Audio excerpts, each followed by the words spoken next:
Diosito. Yo le digo mantita Diosito. Porque es marroncita, marroncita, marroncita, marroncita. Suavita, suavita, suavita. Vamos.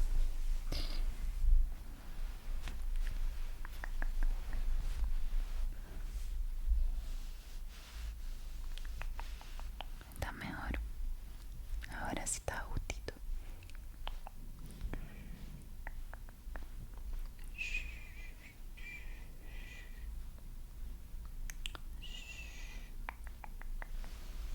Bueno, tengo por aquí el cuento que vamos a estar leyendo hoy. Y es nada más y nada menos que la historia de Marco Polo.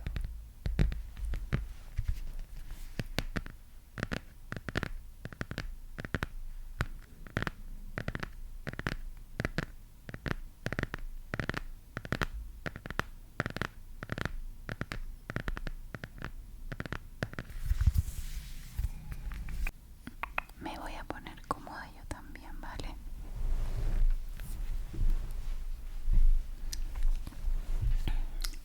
Si no te importa y me haces un huequito, te haces un poquito para allá. Gracias. Bueno.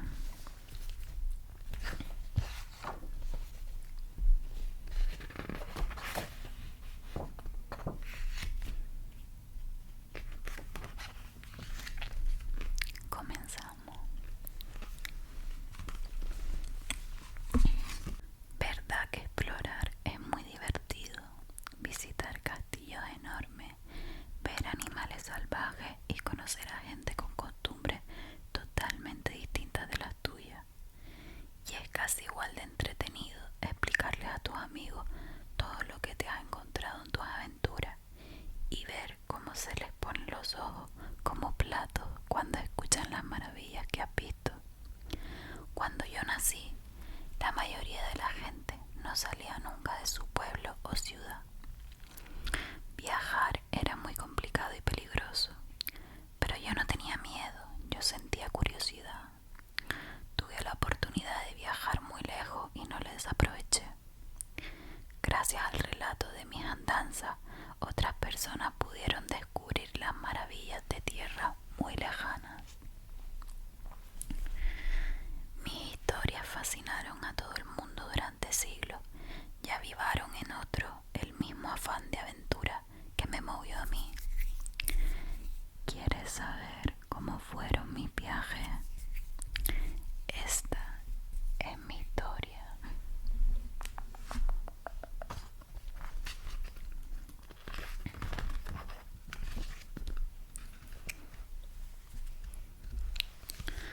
Soy Marco Polo y nací en Venecia hace casi 800 años, en 1254. Como seguramente sabrás, Venecia es una ciudad un poco especial. En lugar de calles tenemos canales, así que a los venecianos nos parecía lo más natural del mundo ir navegando a todas partes. No es de extrañar que fuéramos unos grandes comerciantes. Cada día salían y llegaban a la ciudad cientos de barcos con productos de todos los rincones del mundo. Desplazarse por tierra era mucho más complicado.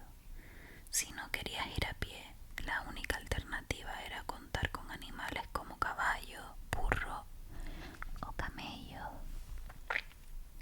Esto hacía que los viajes fueran muy lentos y duraran muchísimo tiempo, como los de mi padre y mi tío que comerciaban con Asia.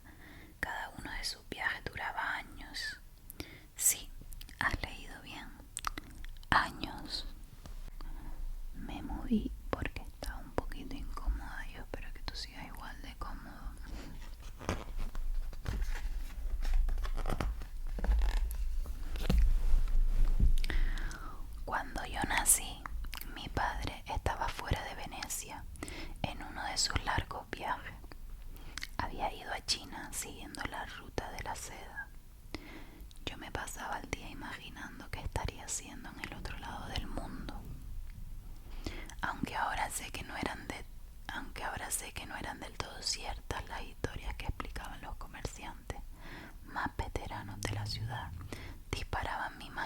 explicación por qué se llama la ruta de la seda, porque por ese camino traemos la seda que viene de Asia. Es verdad que Asia está llena de dragones que escupen fuego, tan cierto que asaltan a los mercaderes. Me moría de ganas de ser mayor para poder ver todas esas maravillas con mis propios ojos.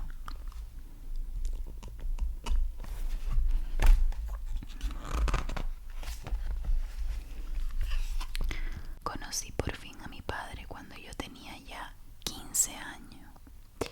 Él y mi tío habían visitado el gran imperio mongol, más grande que Europa entera, y habían conocido a su emperador, el gran Kublai Khan.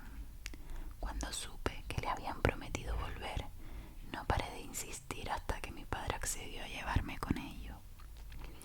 En 1271 partíamos por fin hacia Asia. No tardé en ver cosas que nunca podría olvidar. En lo que tú conoces como Turquía, vi el monte Ararat, donde el arca de Noé quedó embarrancada tras el diluvio. También vi cómo la gente sacaba un líquido negro y maloliente de la tierra. ¿Qué es eso, papá? Lo llamamos petróleo porque es un aceite que sale de las piedras. Pues sí que huelen mal las piedras.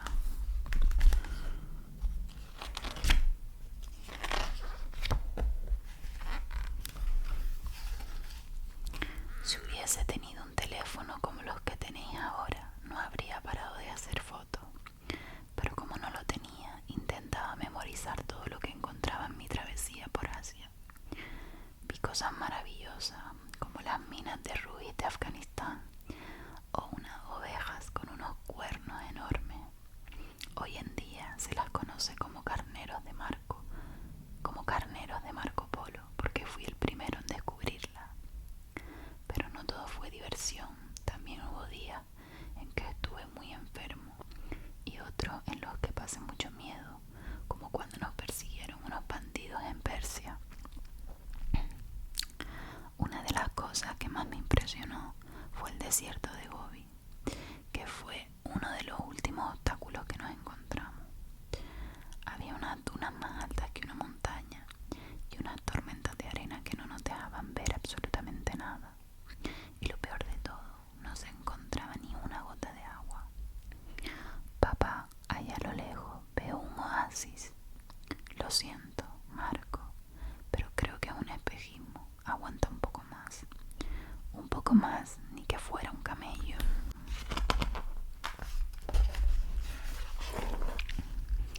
Después de casi 3 años viajando, llegamos por fin a la corte de Kublai Khan, en su palacio de Kanatu.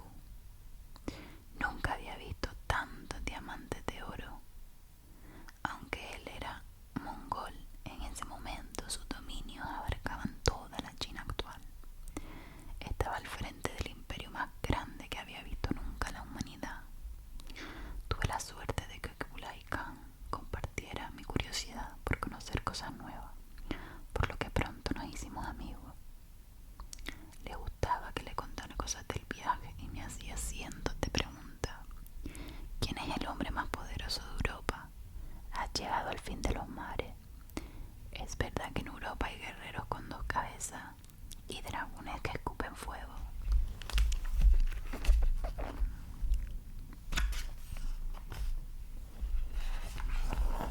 En China el mundo era muy distinto de la Europa que había dejado atrás. Cada día descubría algo nuevo. Vi a gente que calentaba su comida con unas rocas negras que se encendían con el fuego. Creo que ahora esas rocas se utilizan en todo el mundo para hacer barbacoas. Como su imperio era enorme, Kublai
había en Europa. Aún recuerdo cuando en el Valle del Ingo creí ver los unicornios de los que había oído hablar en los cuentos y leyendas. Es increíble, los unicornios existen, y yo que siempre había creído que era una leyenda. Qué bueno, Marco, eso es un rinoceronte, no un unicornio.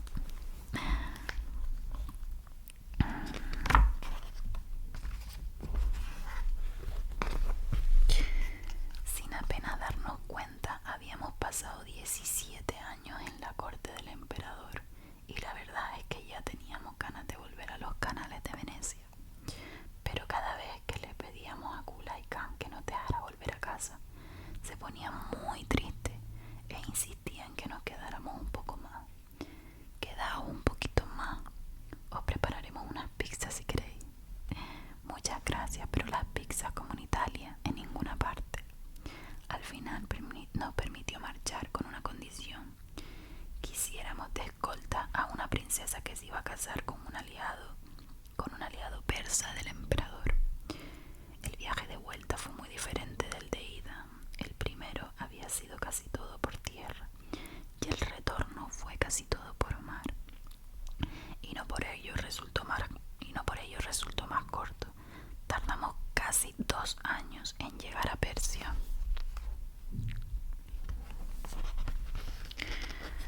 Después de 1 año y medio más de viaje, por fin volví a casa. Habíamos pasado 25 años en tierras lejanas. Era tanto tiempo que hasta a nuestros familiares les costó reconocernos. Desafortunadamente, Venecia no nos recibió en su mejor momento. Estaba en guerra con la ciudad de Génova, su gran ciudad, y eso fue lo que hice. Para el combate no se me dio tan bien como los viajes. Durante una batalla naval, los genoveses asaltaron nuestro barco y me hicieron prisionero.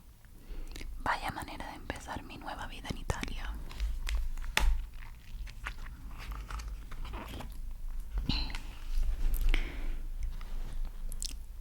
Ir a la cárcel no es solo una experiencia agradable. Ir a la cárcel no es una experiencia agradable, pero en mi caso fue un golpe de suerte.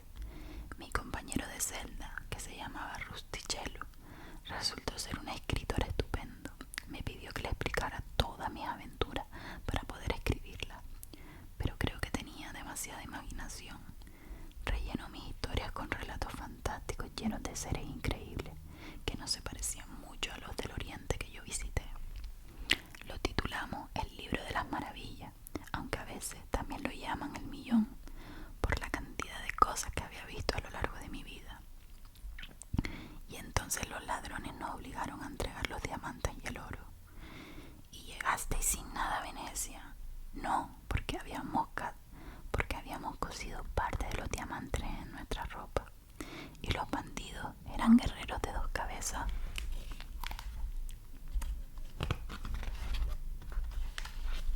¿Sabes lo que es un superventa?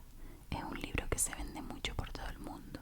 Pues bien, el libro donde explicaba mi aventura fue uno de los primeros que compró mucha gente durante montones de años. Incluso Cristóbal Colón se llevó con él un ejemplar cuando quiso llegar hasta China cruzando el Atlántico. Si en vez de acabar en América hubiese llegado allí, seguro que le hubiese servido de guía turística. Por cierto, ¿sabes que traje también de Oriente a la Europa medieval? Algo muy útil para leer libros. Los anteojos, que son los antepasados de las gafas que se llevan hoy.